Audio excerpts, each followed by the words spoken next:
मला आता येताना काही प्रेस मंत्री मधले सगळे आपले मित्र विचारत होते की आदित्यजी कसं वाटतंय, तुम्हाला राग आला आहे, दुःख वाटतंय, कसं वाटतंय? मी बोललो मला इतर काही वाटत नाही, हा जे काही लोकांचं प्रेम दिसत आहे आनंद तर होतच आहे, पण दुसरी गोष्ट म्हणजे पर्यावरण मंत्री म्हणून एक माझं महत्त्वाचं काम हेच आहे की महाराष्ट्रात कुठेही घाण साचू देऊ नये आणि ती घाण आपल्यातून गेलेली आहे ह्याचा मला आनंद आहे. हे असे फुटीरवादी लोक आपल्याला कशाला हवेत? पण जे काही चित्र मी बघत आहे, कालपासून मेळावे तर सुरू केलेलेच आहेत, पण गेले 2-3 दिवस म्हणजे 20 जूनला जरा तर इथे शांत व्हा, सगळ्यांनी जरा शांत व्हा. दिसणार सगळ्यांना नाहीये, कारण आता काय झालंय की एवढी गर्दी हॉलमध्ये झालेली आहे. मला वाटतं तिथे गुवाहाटीत पण सगळे आता हा मेळावा बघत बसलेत की इथे गर्दी किती होते. पण 19 जून 20 जून पासून जे काही कुरबुर सुरू होती, थोडंफार ऐकण्यावर येत होतं. मला आठवतं की बरोबर 20 मेला मुख्यमंत्री उद्धवसाहेब ठाकरेंनी शिंदेसाहेबांना वर्षावर बोलवून घेतलेलं आणि त्यांना थेट विचारलेलं की तुम्हाला मुख्यमंत्री व्हायचंय का, ही घ्या चावी आणि तुम्ही आजपासून बना. तेव्हा नाटक केलं, रडगाणं सगळं झालं की असं होतंय तसं होतंय, इथून त्रास आहे तिथून त्रास आहे, ही फाईल उघडली आहे, इथून असं झालेलं आहे. पण हे सगळं झालं असलं तरी 20 जूनला जे व्हायचं होतं ते झालंच. आता आपल्यात किती राहिले, मी खूप वेळा मागे बघून बघतो, पदर असलेले आमदार कधी कधी कमी दिसत आहेत, जास्ती चॅनलवर दिसत आहेत, पण तिथे पण मला माहिती आहे तिथे जे गेलेले आहेत, पोतनी साहेब तुम्हाला पण माहिती आहे, मला पण माहिती आहे, 15 ते 16 लोक हे आपल्या टचमध्ये आहेत आणि आपल्या सोबत आहेत, त्यांना फरफटून नेलेलं आहे असं मला सांगण्यात आलेलं आहे.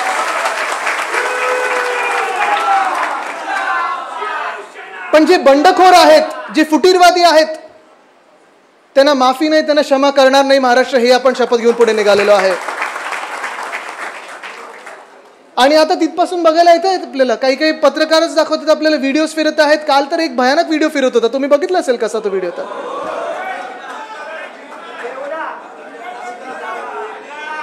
म्हणजे काय परिस्थिती करून ठेवली आहे, काय मान होता, काय सन्मान मिळत होता. शिवसेनेत नंबर 2 सारखे वागत होते. जे खातं स्वतः मुख्यमंत्री कधी सोडत नाहीत. मला वाटत नाही कधी महाराष्ट्राच्या इतिहासात किंवा इतर राज्यांच्या इतिहासात एवढी खातं हे मुख्यमंत्र्यांनी दुसऱ्याला दिलं असेल. तो मान सन्मान आपण त्यांना दिला होता. MSRDCचं खातं तर गेले 7 वर्ष होतच होतं. पक्षात देखील त्यांचं जे वजन होतं, ही सगळी लोक, नुसतं हेच नाही तर बाकीचे पण अजून काही किती मंत्री असतील, 2-4 मंत्री गेलेत सोबत, काही आमदार सोबत गेलेले आहेत. पण इथे जो मान सन्मान मिळत होता, जे प्रेम या शिवसैनिकांचं मिळत होतं, महिला आघाडी आणि पुरुषांचं मिळत होतं, युवासेनेचं मिळत होतं, माझ्या भारतीय कामगार सेनेचं मिळत होतं, स्थानिक लोकाधिकार समितीचं मिळत होतं.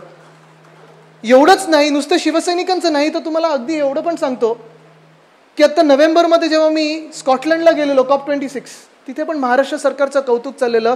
धारावी मॉडेल असेल, मुंबई मॉडेल असेल, वरळी मॉडेल असेल, महाराष्ट्र मॉडेल असेल, प्रत्येक जण आपल्या महाविकास आघाडीचं आणि मुख्यमंत्र्यांचं कौतुक करत होतं.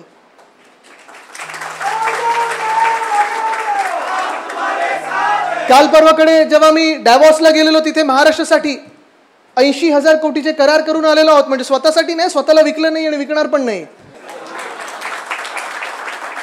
मी काही IPL मधला खेळाडी नाहीये जे असे बोली लावून स्वतः पळून गेलेले आहेत. ह्या फुटीरवाद्यांसारखं आपण कोणीच नाही. कोणी आहे का इथे?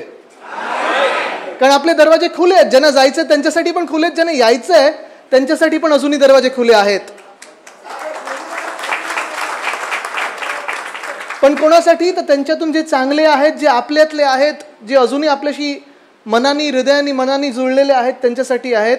जे स्वतःला विकून गेले आणि दुसऱ्यांना विकत घेण्याचा प्रयत्न केला, त्यांच्यासाठी दरवाजे कदापि खुले नाही आहेत. आणि फक्त शिवसेनेचे म्हणत नाही मी, महाराष्ट्राचे दरवाजे आता बंद झालेले आहेत. पण तिथे देखील डॅवॉसमध्ये पण ह्या महाविकास आघाडीचं आणि मुख्यमंत्री महोदयांचं आपल्या सर्वांचं कौतुक झालं. जे काही आपण कौतुक बघत आहात, जे काही सर्वे यायचे, जी काही चर्चा व्हायची, जो काही मान सन्मान, माझा सांगण्याचा हेतू हाच आहे की जसा काल तो एक व्हिडिओ फिरताना बघितला, तसा मला वाटतं 2-4 दिवसापूर्वी सुरतवरनं गुवाहाटीला जातानाचे व्हिडिओ बघा तुम्ही. मला वाटतं आपणच चालवले आहेत पत्रकारांनी, इथे वेगळे न्यूज चॅनलवर चालवले आहेत. प्रत्येक आमदाराला मान पकडलेले आहे, दोन्ही हात पकडलेले आहेत आणि अक्षरशः कैद्यांसारखे फरफटत नेत आहेत एका विमानातून दुसरीकडे. हे मान्य आहे तुम्हाला चित्र? मला हे त्यांना पण विचारायचं आहे, हे की त्यांना देखील मान्य आहे का, की त्यांना पण असं सांगितलेलं का की तुम्ही बंड करा आणि तुम्हाला कैदी करतो, हे असं सांगितलेलं का त्यांना? म्हणजे पोतनी साहेब, मी हे खरोखर प्रत्येक वेळा आता मी विचार करतोय, गेले 2-3 दिवस म्हणजे असं वेगळे वेगळे विचार डोळ्यासमोर येत असतात, तेव्हा मी हाच विचार करतो की आपण ह्यांच्यासाठी कमी नक्की केलं तरी काय? कित्येक लोकांना, आणि शिवसेनेची ही ताकदच आहे की सामान्य माणसाला असामान्य ताकद देण्याची आणि ओळख देण्याची ही ताकद आपली शिवसेनेची आहे. हिंदुत्व सम्राट बाळासाहेब ठाकरेंची शिकवण आहे.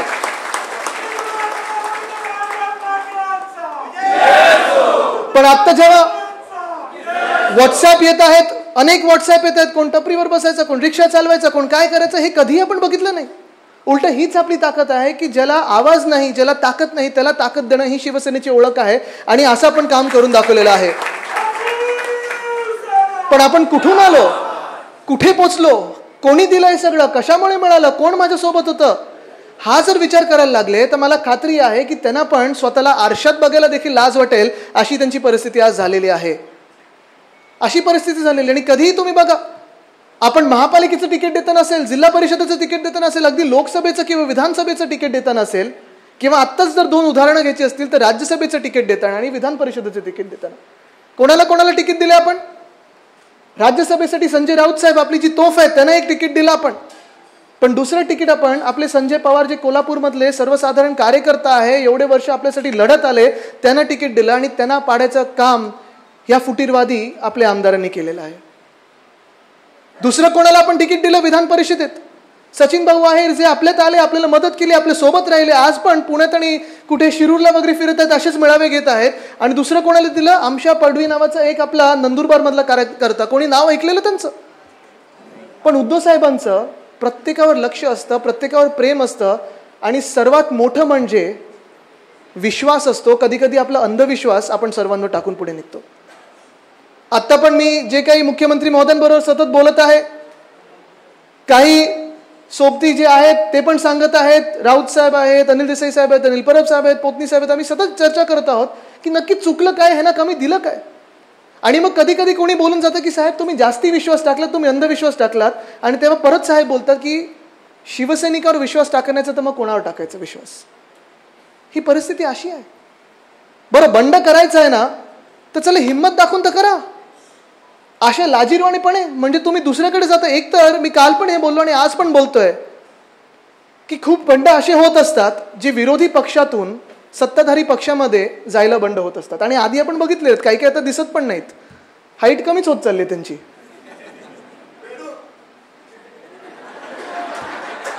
नाही जाऊ दे, तर मला कंटाळा आला, तेवढे व्हॉट्सअप फिरलेत त्यांच्यावर, त्यांना पण कंटाळा आला असेल. पण हा पहिलासा बंड आहे जिथे सत्ताधारी पक्षातून विरोधी पक्षात बसण्यासाठी आणि तिथेच बसणार, किंबहुना आत येणार नाही ह्याची काळजी आणि दक्षता आपण कायद्यातून घेत आहोत, असे समोर बसायला गेलेले आहेत. तुम्हाला सांगतो, आकड्यांचा खेळ अजूनही कसाही दिसत असेल, म्हणजे आता टीव्हीवर असेल 35 आमदार 40 आमदार, जरी प्रत्येक आमदार तिथे गेला तरी विजय हा शिवसेनेचाच होणार, ही मी तुम्हाला आज खात्री पटवून देत आहे.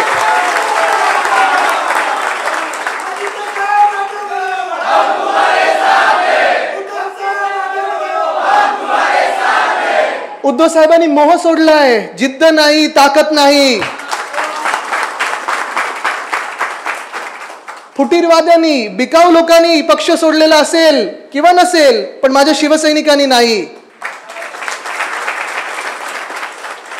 आणि जोपर्यंत शिवसैनिक म्हणून आपण सगळे एकत्र काम करत आहोत, उद्धव साहेबांचं जे काम 2.5 वर्षात केलेलं आणि पुढचे देखील 25 वर्ष आपण बघणार आहोत, ते काम जर बघितलं तर नुसतं आकड्यांमध्ये सत्ता नाही, तर प्रत्येक ह्या देशाच्या नागरिकामध्ये, त्याच्या मनामध्ये, हृदयामध्ये आपण सत्ताधारीच आहोत, ही भूमिका आपल्याला आता घ्यायची आहे. पण काय म्हणतात तिथून की आम्हीच शिवसेना, आमचाच गट, आमचाच धनुष्यबाण, आम्हीच राहणार, आम्ही शिवसेना बाळासाहेब ठाकरे. ओ, त्या नावाची तुम्ही लावण्याची लायकी असती तुमची, तर बंड करायला तुम्ही सुरतमध्ये पळाला असतात. तिथून बरं तिथेच नाही, म्हणजे बंड मला काय अपेक्षित होतं पोतनी साहेब, की एवढे जर शूरवीर असतील, हे सगळे दादा लोक असतील, जे जसे दाखवायचे आपल्याला की बघा आम्ही असे आहोत, आम्ही तसे आहोत, 4-4 लोक घेऊन फिरायचे छाती ठोकून, दादागिरी कोण करायची, कोणावर करायचे? सामान्य माणसावर. आपल्यासमोर उभं राहायची हिंमत नाही यांची. पण जर खरोखर यांच्यात ताकद असती, थोडी लाज असती, थोडा स्वाभिमान असता आणि खरोखर शिवसेनेचं ह्यांच्यात रक्त असतं आणि हिंदू हृदय सम्राट बाळासाहेब ठाकरेंचं आणि दिघे साहेबांचं ह्यांना शिकवण असती, तर बंड नाहीये समोर येऊन बोलले असते की चला मला मुख्यमंत्री बनवा, ही माझी आशा आहे, अपेक्षा आहे तुमच्याकडून. बंड जर करायचाच असता तर ठाण्यात बसून केला असता, मुंबईत बसून केला असता. पण इथे नाही, महाराष्ट्रात कुठे लपायची हिंमत नाही म्हणून सुरतेत पळाले. 4 दिवस तिथे काय थांबले. 2 लोक आपले शूरवीर कैलाश पाटील आणि नितीन देशमुख परत आल्यानंतर तिथून सुरतेतून कुठे पळाले? गुवाहाटीला पळाले. म्हणजे तुम्ही विचार करा किती धावपळ यांची चाललेली आहे. आहेत ना तुमच्याकडे 40-45 की जे काय असतील तुमच्याकडे, आता मोजायला लागतात. आता तरी आम्ही 2 दिसतो इथे. पण म्हणजे बघा तुम्ही, आता मला तर हसायला यायला लागलं. त्यांच्यावर राग पण नाही, त्यांच्यावर मला खरोखर हसावं असं वाटतं की काय होतात तुम्ही, काय जोक झालात तुमचा. पण मला वाईट ह्या गोष्टीचं वाटायला लागलंय की गुवाहाटीला गेल्यानंतर एवढं तुम्ही भान ठेवायला पाहिजे होतं. आणि जे कोणी ह्याच्या मागे दृश्य अदृश्य हात असतील, केंद्रातली सत्ता असू शकते, महाशक्ती असू शकते, काहीतरी काल बोललेत ना पाकिस्तानला वगैरे घेतलेलं त्यांनी सोबत की त्यांच्या विरोधात, हे जर असं असेल तर मग माझा तुम्हाला साधा प्रश्न असा आहे, निवडून तुम्ही जिथे पूर आलेला आहे, लाखो लोक तरसलेले आहेत, त्रासलेले आहेत, पुरातून बाहेर येण्याचा प्रयत्न करत आहेत, त्यांना खायला अन्न नाही आहे, त्यांची घरं पुरामध्ये गेलेली आहेत, अशा लोकांच्या तिथे तुम्ही मजा मारायला जाता. स्वतःला शिवसैनिक म्हणताना तुम्ही, हिंदुत्व तुम्ही बोलताना, हिंदुत्वाचं रक्त एकच असतं, जो ज्याला पाहिजे त्याला सेवा करत राहायचं, हे आपलं रक्त आहे. सेवा धर्म हा आपला धर्म, हे आपलं हिंदुत्व आहे. आणि जिथे पूर आलेले, ज्या राज्यामध्ये पूर आलेले आहेत, तिकडचे मुख्यमंत्री बोलतात इथे कोण महाराष्ट्रातून टुरिझमसाठी आलं असेल तर आम्हाला आनंद. केंद्रातून अजूनही किती पथकं लोकांना मदत करायला गेलीत मला माहिती नाही, पण आजपासून सीआरपीएफची सिक्युरिटी, जी सीआरपीएफची सिक्युरिटी काश्मीरी पंडितांना द्यायला पाहिजे होती, जी सीआरपीएफची सिक्युरिटी या आसाममध्ये लोकांना वाचवायला द्यायला पाहिजे होती, तिथे पोलीस यंत्रणा वापरली जाते, तिथे ही सीआरपीएफची सिक्युरिटी वापरली जाते. 8-8, 9-9 लाख पर डे ह्यांचे बिल्स आहेत जेवणाचे, बाकीचे सोडून द्या. म्हणजे खाण्याचे बोलतो, जेव्हा आपण खाण्यापिण्याचे बोलतो, पाण्याचे आणि इतर मी बोलतच नाहीये. तो व्हिडिओ एक बोलका आहे, मला वाटतं त्याच्यातून बिल किती असेल मला माहित नाही. म्हणजे तिथे असं झालंय, बिल बी दिया दिल बी लिया. चार्टर प्लेनचा खर्च किती असेल, हॉटेलमध्ये पूर्ण हॉटेलचं बुकिंग करून राहण्याचा खर्च किती असेल, रोज जेवण्याचा, खाण्याचा, पिण्याचा खर्च किती असेल. बरं, काही आमदारांचे बिचाऱ्यांना तर मला माहिती आहे, 2-4 आमदार तर मी नावं घेऊन सांगू शकतो, मला माहिती आहे, त्यांना गाडीत बसून घेऊन गेले किडनॅपिंग सारखं, त्यांना कपडे देण्याचं बिल किती आलं असेल. पण हे सगळी जी परिस्थिती आहे, ही नुसतं आपण महाराष्ट्र म्हणून बघत नाही, हे नुसतं शिवसैनिक म्हणून बघत नाहीये, तर अख्खा देश बघत आहे. आणि मला वाटतं जगाचं देखील लक्ष आहे आपल्यावर की पुढच्या वर्षी, आता G7 चालू आहे, पुढच्या वर्षी G20, म्हणजे वेगळ्या 20 देशांमधले लोक आपल्या राज्यात येणार, आपल्या देशात येणार आणि ते विचार करणार की आपल्या देशात आता लोकशाही राहिली आहे की नाही राहिली आहे, हा विचार करणं तुम्हाला गरजेचं आहे. तुमच्या मताला किंमत आहे की नाही किंमत, हा विचार करणं गरजेचं आहे.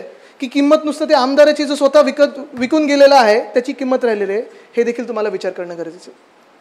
म्हणजे म्हणून मी शिवसेना म्हणून आता बोलत नाही किंवा शिवसैनिक किंवा आमदार म्हणून बोलत नाही राऊत साहेब, पण ह्या भारत देशाच्या, ह्या हिंदुस्थानाचा एक तरुण नागरिक म्हणून बोलत आहे की मी जेव्हा जगात कोणाशीही बोलीन तेव्हा मला लाज वाटेल की माझ्या देशात केंद्र सरकारच्या दडपणाखालती आणि डोळ्यासमोर एका राज्यामध्ये जिथे पूर आलेलं, जिथे लोकांना अन्न वस्त्र नाही आहे, निवारा नाही आहे, तिथे ह्याच केंद्र सरकारच्या ह्याच सत्ताधारी पक्षांनी निर्लज्जपणे एका दुसऱ्या सत्ताधारी पक्षाचे आमदार पळवून नेलेले आहेत आणि त्यांच्यावर पैसे उडवत आहेत.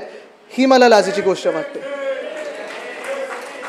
काय उत्तर देणार आपण देश म्हणून जगाला की आपल्या देशात लोकशाही आहे की नाही, की आपण चायनाच्या वाटेला चाललेलो आहोत, की 1940 जर्मनीसारखं नाझिझम चाललेलं आपल्या देशामध्ये, हा विचार आपल्याला करण्याची गरज आता आलेली आहे. तुम्ही विचार करताय की नाही मला माहित नाही, पण विचार हा करण्याची गरज आलेली आहे. आणि आज पण मी इथून सांगत आहे, जे फुटीरवादी आमदार आहेत त्यांना नाही, पण जे इथून काही माझ्यासारखे पहिल्यांदा जिंकून आलेले आमदार आहेत त्यांना सांगतोय मी, कारण मी पण जो जिंकून आलोय तो माझ्या चेहऱ्यामुळे नाही, माझ्या ओळखीमुळे नाही, माझी ओळख ही शिवसेना आहे, हिंदू हृदय सम्राट बाळासाहेब ठाकरे, उद्धव ठाकरे आहेत. आहे ना तुमच्यात एवढी हिंमत बंड करण्याची, आहे ना तुमच्यात हिंमत शिवसैनिक म्हणून स्वतःला बोलायची, चला आज राजीनामे द्या आणि समोर या, निवडणूक लढा आमच्या समोर, प्रत्येकाला पाडल्याशिवाय मी राहणार नाही, हे तुम्हाला आज सांगतो मी.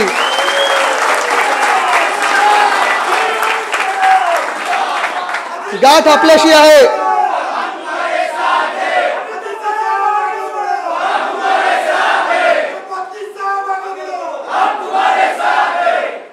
मला काल काही एका मित्राचा फोन आला. त्यांनी सांगितलं, आदित्य तुम्हाला तर लढा द्यायचा आहे. मी बोललो बरोबर आहे. गद्दार आमदार कधी ना कधीतरी महाराष्ट्रात येणार. मी बोललो बरोबर आहे. नाही तुमचं आडनाव जरा काही दिवसांसाठी ठोकरे करा. मी बोललो ठोकरे नाही, ठोकरेपेक्षा ठाकरे हे खूप पॉवरफुल आहे.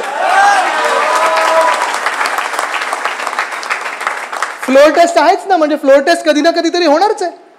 पण त्या फ्लोअर टेस्टच्या आधी पोतनी साहेब, एअरपोर्टवरनं रस्ता कुठून जातो? एक एअरपोर्टचं गेट तुमच्याकडे आहे.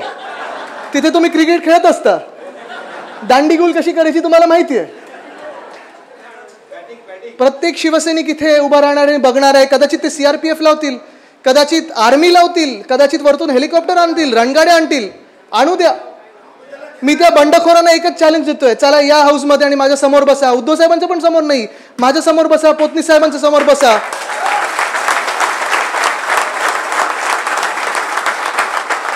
ह्याच्याहून पुढे जातो मी. आम्ही काही करणार नाही. हाताची घडी, ओठावर बोट, पण डोळ्यात डोळे घालून बघणार आहे आणि मी बोलणार आहे, काय कमी केलं तुम्हाला सांगा, तुम्ही कोणाच्या नावावर जिंकून आलात ते.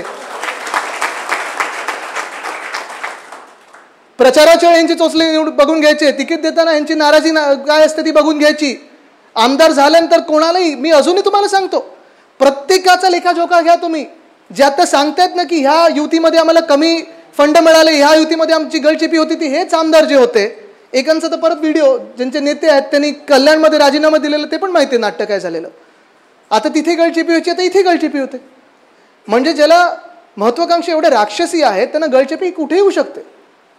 पण पोतनी साहेब तुम्ही पण आमदार राहिलेले आहात वर्षानुवर्ष. मला वाटतं विनायकराव साहेब आपण पण विधान परिषदेत होतात.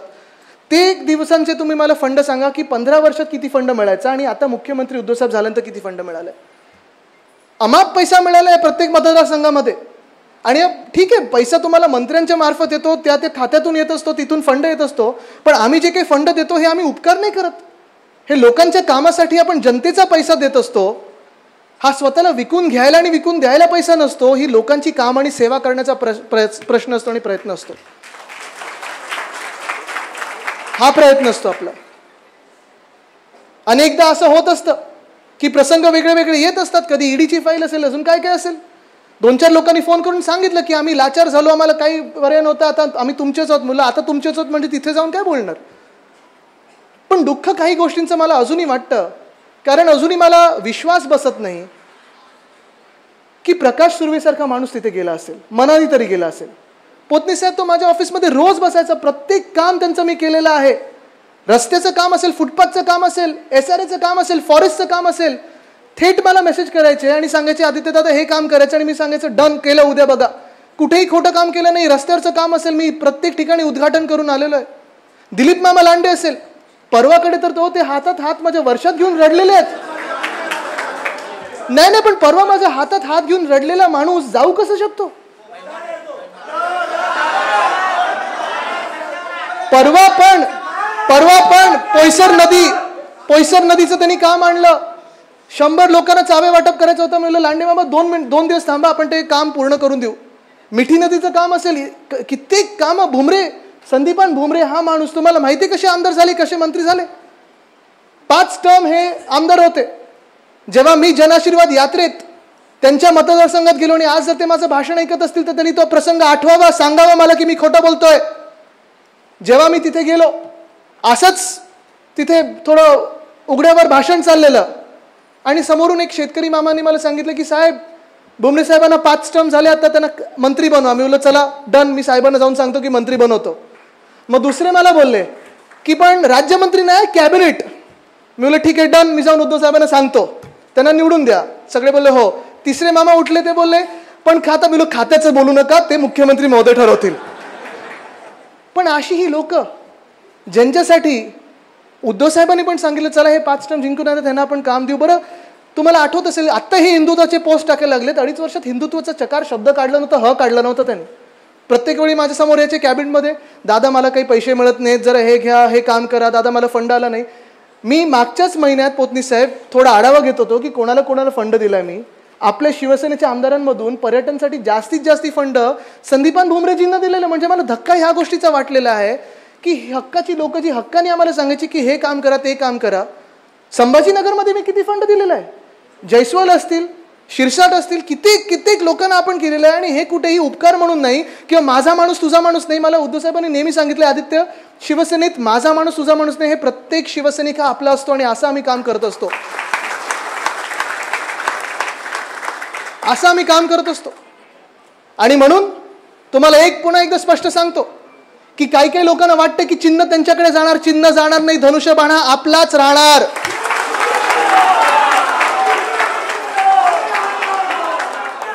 शिवसेना पक्ष आणि पक्षावरचं प्रेम हे आपलंच राहणार. आणि तिसरी गोष्ट तुम्हाला सर्वात महत्त्वाची सांगतो, जे काही फुटीरवादी तिथे गेलेले आहेत त्यांना वाटते गटबीट बनू शकतात, हे खोटं बोलतायत. तुम्ही कुठच्याही वकिलाला जाऊन विचारा, माझं तुमचं चॅलेंज आहे, तुम्हाला चॅलेंज देतोय मी. हे ना दोनच पर्याय आहेत, एक तर प्रहारमध्ये विलीन हो, नाही तर भाजपमध्ये विलीन व्हा. म्हणजे स्वतःची ओळख पुसून टाका आमच्या समोर. आज नाही तर उद्या हे डिस्क्वालिफाय होणार म्हणजे होणारच आणि प्रत्येक मतदारसंघात मी जाऊन पाडणारच. मी तर शपथ घेऊन निघाले की ना परत विधान भवनाची पायरी बघू द्यायची नाही. तुम्ही देणार का? ताकद कोणाची? हे आपल्याला दाखवून द्यायचं. चला, मी पुन्हा एकदा तुमच्या सोबतीने आणि साथीने त्यांना चॅलेंज देतोय. खरोखर हिंमत असेल ना, आज राजीनामे द्या आणि निवडणुकीला सामोर या. आम्ही तुमच्या समोर उभे राहतो आणि प्रत्येकाला पाडतो. धन्यवाद. जय हिंद, जय महाराष्ट्र, वंदे मातरम.